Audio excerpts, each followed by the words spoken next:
राधे राधे। राधा रानी की कृपा आप सब पर सदा बनी रहे। आप सभी को दिवाली की हार्दिक शुभकामनाएं।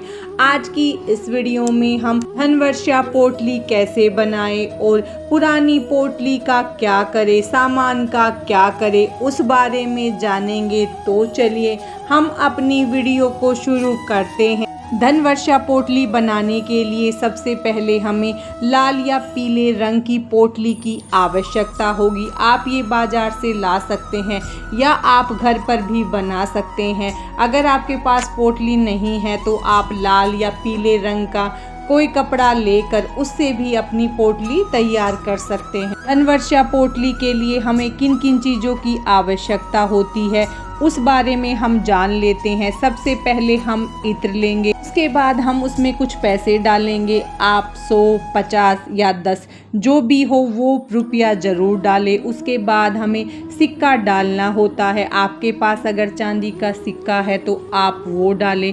अगर चांदी का सिक्का नहीं है तो आप 1 रुपये का सिक्का भी ले सकते हैं। उसके बाद हमें साबुत धनिया चाहिए। जो धनिया आप दिवाली पर खरीद कर माता को अर्पित करते हैं उसमें से थोड़ा सा धनिया हम पोटली में डालते हैं तो धनिया लेंगे। फिर हम कमलगट्टा लेंगे। कमलगट्टा हम 5 की संख्या में ले रहे हैं। सभी सामान हम 5 की संख्या में लेंगे। आप चाहें तो कम कर सकते हैं या इससे ज़्यादा भी कर सकते हैं।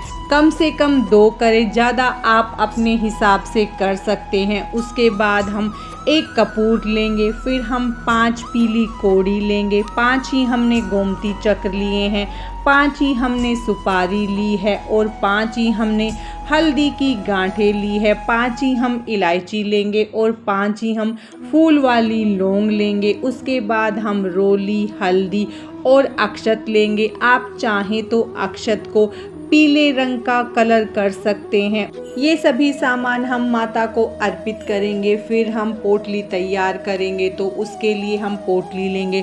उसमें पहले हम इत्र को अच्छे से छिड़क लेंगे। हम इसमें सबसे पहले 5 कमलगट्टे डालेंगे, फिर हम कपूर डालेंगे, फिर इसमें 5 पीली कौड़ी डालेंगे, फिर हम इसमें गोमती चक्र डाल देंगे और फिर हम इसमें 5 हल्दी की गांठें डालेंगे।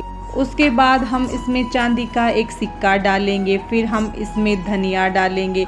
उसके बाद हम इसमें थोड़े से अक्षत डालेंगे। फिर हम इसमें थोड़ी सी हल्दी और थोड़ी सी रोली डालेंगे और इस तरह हम अपनी धनवर्षा पोटली बनाकर तैयार कर लेंगे। हम दिवाली की पूजा करते समय पहले तो ये सारा सामान माता लक्ष्मी को अर्पित करेंगे। उसके बाद हम 12 बजे के आसपास अपनी पोटली तैयार करेंगे और तैयार करके माता लक्ष्मी के पास हम वहीं रखा रहने देंगे और ब्रह्म मुहूर्त में उठकर इस पोटली को हम अपने धन रखने वाले स्थान पर रख देंगे।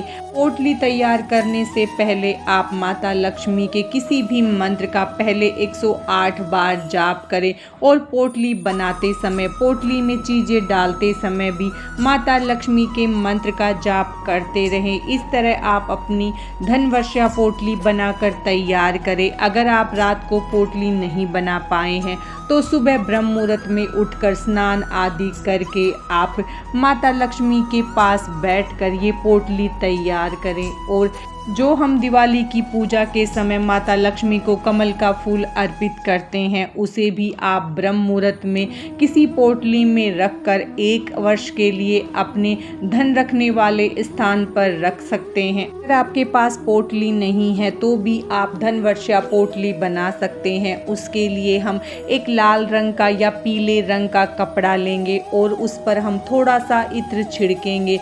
फिर उसमें हम सबसे पहले अपने पैसे डालेंगे। फिर हम उसमें चांदी का सिक्का या 1 रुपये का सिक्का डालेंगे। उसके बाद हम उसमें 5 सुपारी डालेंगे, 5 गोमती चक्र डाल देंगे और 5 हम उसमें कौड़ियाँ डाल देंगे और उसके बाद हम कपूर डालेंगे। फिर हम उसमें 5 कमलगट्टे डालेंगे, थोड़ा सा हम धनिया डालेंगे, 5 उसमें हम हल्दी की गांठ डालेंगे और फिर हम उसमें 5 इलायची, 5 फूल वाली लौंग डालेंगे।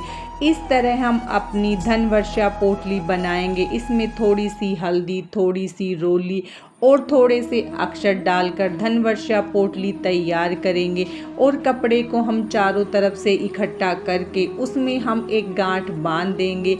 ये पोटली हम तैयार करके माता लक्ष्मी के पास रखा रहने देंगे और सुबह अपने लॉकर में रख लेंगे।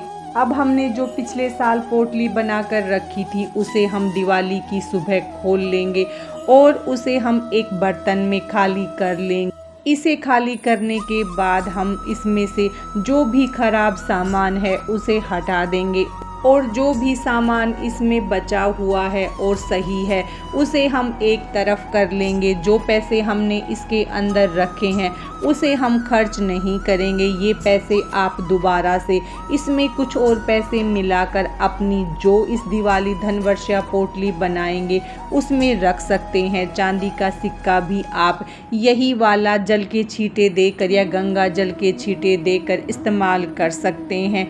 हल्दी हमारी खराब हो जाती है तो हम उसे नहीं लेंगे। उसके बाद हमने इसमें सुपारी डाली है, अच्छे से देख ले। अगर सुपारी एकदम सही है तो आप इस्तेमाल कर सकते हैं। थोड़ा बहुत भी उसमें अगर आपको छेद वगैरह दिखते हैं तो उसे हटा दे। उसके बाद जो हमने इसमें कौड़ियाँ डाली हैं वो ख़राब नहीं होती। हम सुबह अपनी पोटली खाली करेंगे तो एक कटोरी में थोड़ा सा गंगा जल और थोड़ी सी हल्दी मिला लेंगे। उसी में हम अपनी कौड़ियाँ रखेंगे। गोमती चक्र भी जो हमने रखा था वो भी खराब नहीं होता, उसे भी हम अपने गंगा जल और हल्दी वाले पानी में डाल देंगे। कमलगट्टा भी आप अच्छे से देख ले, अगर सही है तो उसे भी आप दोबारा यूज कर सकते हैं। इन सब को कौड़ी, कमलगट्टा और गोमती चक्र को आप दोबारा से इस्तेमाल कर सकते हैं। तो इनको दिवाली की सुबह आप गंगा जल में हल्दी मिलाकर वहीं उस पानी में डुबोकर रख दे। शाम के समय इन्हें कपड़े से पोंछकर दोबारा से इन्हें धनवर्षा पोटली बनाने में इस्तेमाल कर सकते थे। ये हमारी धनवर्षा पोटली बनाने की और पुरानी धनवर्षा पोटली का हम क्या करें उसकी जानकारी थी। आज की इस वीडियो में बस इतना ही। दीपावली की आप सभी को हार्दिक शुभकामनाएं। राधे राधे।